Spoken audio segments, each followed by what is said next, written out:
ओम नमो भगवती वासुदेवाय। आज हम श्री गर्ग संहिता के विश्वजीत खंड का छठा अध्याय सुनेंगे। इसमें हम सुनेंगे प्रद्युमन मरुधवन देश के राजा गए को हराकर मालव नरेश तथा महिष्मतीपुरी के राजा से बिना युद्ध के ही भेंट प्राप्त करना। आइए शुरू करते हैं। श्री नारद जी कहते हैं, राजन इस प्रकार कलिंगराज पर विजय पाकर यादेश्वर प्रद्युमन मरुधवन मारवाड़ देश में इस प्रकार गए मानो अग्नि ने जल पर आक्रमण किया हो। मरुधवन देश का राजा गय पर्वतीय दुर्ग में रहता था। उसकी स्थिति जानकर यादवेश्वर प्रद्युमन ने उसके पास उद्धव को भेजा। बुद्धिमानों में श्रेष्ठ उद्धव गिरि दुर्ग में गए और राजसभा में प्रवेश करके गए से बोले, महामते नरेश, मेरी बात सुनिए। यादवों के स्वामी महान राजराजेश्वर उग्रसेन जम्बूद्वीप के राजाओं को जीतकर राजसूय करेंगे। साक्षात परिपूर्णतम भगवान श्री कृष्ण जो असंख्य ब्रह्मांडों के अधिपति हैं, उन महाराज के मंत्री हुए हैं। उन्होंने ही धनुधरों में श्रेष्ठ साक्षात प्रद्युमन को यहाँ भेजा है। आप यदि अपने कुल का कुशल क्षेम चाहें तो शीघ्र भेंट लेकर उनके पास चलें। श्री नारद जी कहते हैं, राजन यह बात सुनकर शौर्य और पराक्रम के मन से उन्मत्त रहने वाले महाबली राजा गए ने कुछ कुपित होकर उद्धव से कहा। गए बोले, महामते, मैं युद्ध किए बिना उनके लिए भेंट नहीं दूंगा। आप जैसे यादव लोग अभी थोड़े ही दिनों से वृद्धि को प्राप्त हुए हैं, नए धनी हैं। राजन, उसके यूँ कहने पर उद्धव जी ने प्रद्युमन के पास आकर समस्त यादवों के सामने राजा गय की कही हुई बात दोहरा दी।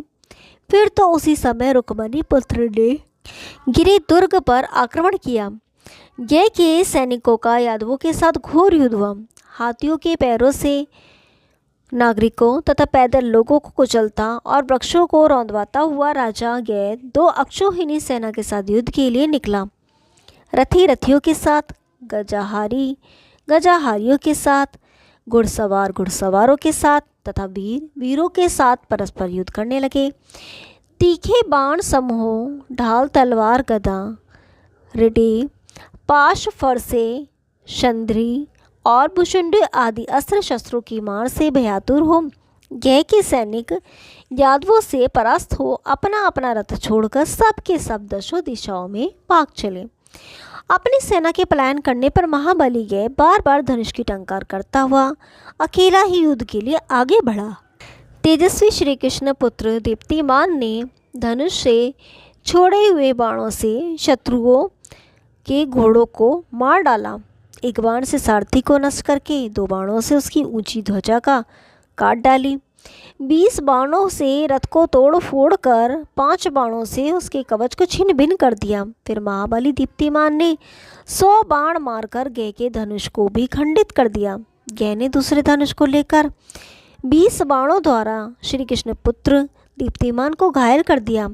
फिर वह बलवान वीर मेघ के समान गर्जना करने लगा। संग्राम में उसके प्रहार से दीप्तिमान के मन में कुछ व्याकुलता हुई, तथापि उन्होंने एक ज्योतिर्मयी सुदृढ़ शक्ति हाथ में ली और उसे घुमाकर महात्मा गय के ऊपर चलाया। उस शक्ति ने राजा के हृदय को विदीर्ण करके उसका बहुत रक्त पी लिया। राजन, गय भी संग्राम में गिरकर मूर्छित हो गया। दीप्तिमान अपने धनुष की कोटी शत्रु को गले में डालकर उसे घसीटते हुए प्रद्युमन के सामने उसी प्रकार ले आए जैसे गरुड़ किसी नाग को खींच लाया हो। उस समय मानवों तथा देवताओं की दुदुभियां एक साथ ही बज उठी। देवता आकाश से और पार्थिव नरेश भूतल से फूलों की वर्षा करने लगे। राजन, तब गय ने भी शंभ सारारी श्री कृष्ण पुत्र प्रद्युमन के चरणों का पूजन किया। वहाँ से महात्मा प्रद्युमन अवंतिकापुरी को गए। उसी समय जैसे भ्रमर सुनहरी कर्णिका पर टूट पड़े, उनका आगमन सुनकर मालव नरेश जयसेन ने उनकी भली भांति पूजा की। मिथिलेश्वर वे प्रद्युमन के प्रभाव को जानते थे, अतः उनसे अपने पराजय स्वीकार करके उन्होंने बड़े बूढ़ों को बुलवाया और उनके द्वारा महात्मा प्रद्युमन को उत्तम भेंट सामग्री अर्पित की। वहाँ अपने पिता की बुआ राजाधी देवी को प्रणाम करके महामनस्वी प्रद्युमन ने अपने फेरे भाई विंद और अनुविंद को गले से लगाया और मालव देश के योद्धाओं से सादर घिरकर वे बड़ी शोभा को प्राप्त हुए। वहाँ से धनुधारियों में श्रेष्ठ प्रद्युम्न माहिष्मतीपुरी को गए और यादवों तथा अपने सैनिकों के साथ वहाँ उन्होंने नर्मदा नदी का दर्शन किया। जल के कल्लोलों से सुशोभित नर्मदा मानो श्रृंगार तिलक धारण किए हुए थी और छपी हुई पगड़ी की भांति पुष्प समूह को बहा रही थी। बेंत, बांस तथा अन्य वृक्षों से फूले हुए माधव तरुओं से घिरी हुई नर्मदा मूर्तिमान तेजस्वी देवताओं से घिरी हुई आकाशगंगा की सी शोभा पाती थी। उसके तट पर छावनी डालकर यादवेश्वर प्रद्युम्न यादवों के साथ इस प्रकार विराजमान हुए मानो देवताओं के साथ देवराज इंद्र शोभा पा रहे हों। महाराज माहिष्मतीपुरी के स्वामी इंद्रनील बड़े ज्ञानी थे। उन्होंने महात्मा प्रद्युम्न के पास अपना दूत भेजा।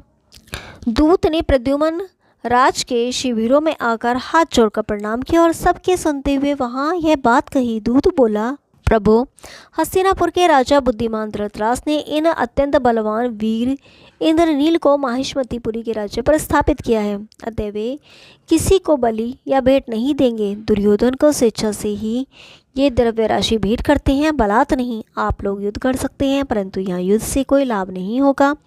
श्री प्रद्युम्न ने कहा, दूत जैसे गाये गए राजा और कलिंगराज ने अपमानित होकर भेंट दी, उसी तरह यहाँ के राजा भी पराजित होकर भेंट देंगे। माहिष्मती के राजा बड़े राजा धीराज बने हैं, परंतु ये महाराज उग्रसेन को नहीं जानते।